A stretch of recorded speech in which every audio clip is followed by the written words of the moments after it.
Since the early days, man has been inventing. It's due to mankind's innate curiosity. No wonder then that a lot of early inventions were inspired by nature itself. Luckily, inventing has allowed us to evolve from hunter to farmer to modern man. Now inventing is a very contagious habit. One day you invent the wheel. Before you know it, we're all driving fancy-looking metal cars named after animals. We might be flying them soon. Early on, governments noticed that inventors preferred keeping new technology to themselves. Monarchs, wanting to grow their economies, would have to find ways to let inventors share their knowledge. In the mid-15th century, there was this king, a man with a plan, Henry VI of England, who decided to grant John of Utenham a 20-year monopoly on the making of stained glass. The only catch was that John had to share his knowledge with others to make England a better place, creating jobs and getting fairly rewarded by doing so. For a while, this system of awarding patents seemed to work like a charm, defending innovative ideas, rewarding inventors, and inspiring other creative minds. But a lot has changed since King Henry's days. Today, we see multi-million euro court cases or even straight-out patent wars.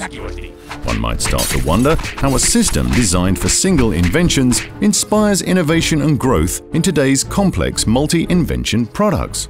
Take this smartphone, for instance. Experts estimate that this device could implicate almost 250,000 patents. And as you might know, there are already a few multi-million-dollar claims. Imagine if too many patent holders demanded unreasonable royalties. We could all be making calls with not very smart phones on extremely long cables.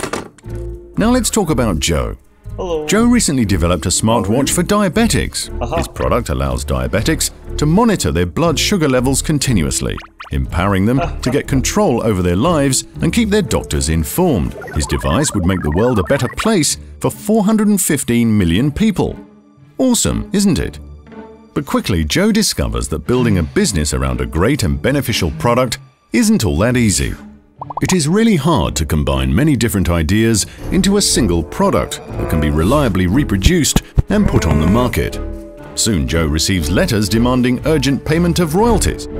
Joe's willing and able to pay fair royalties, but some demand unfair terms or unreasonable payments.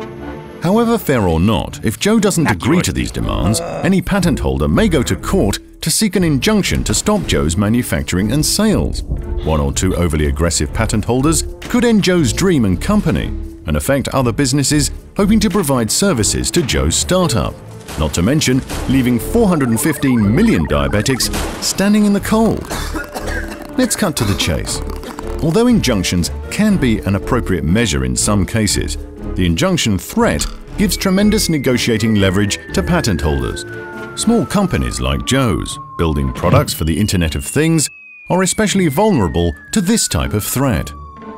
Economic growth and societal good from products like Joe's can only be achieved when patent enforcement considers the value of a particular invention in the context of all the other inventions in a product. We encourage courts and policymakers to take a fair-minded approach to determine what remedies are appropriate. Injunctions and excessive payment of damages might not always be the best choice. Let's keep in mind that the patent system has the objective to encourage technological progress, not to hinder it. So think of Joe, think of yourself, and be fair.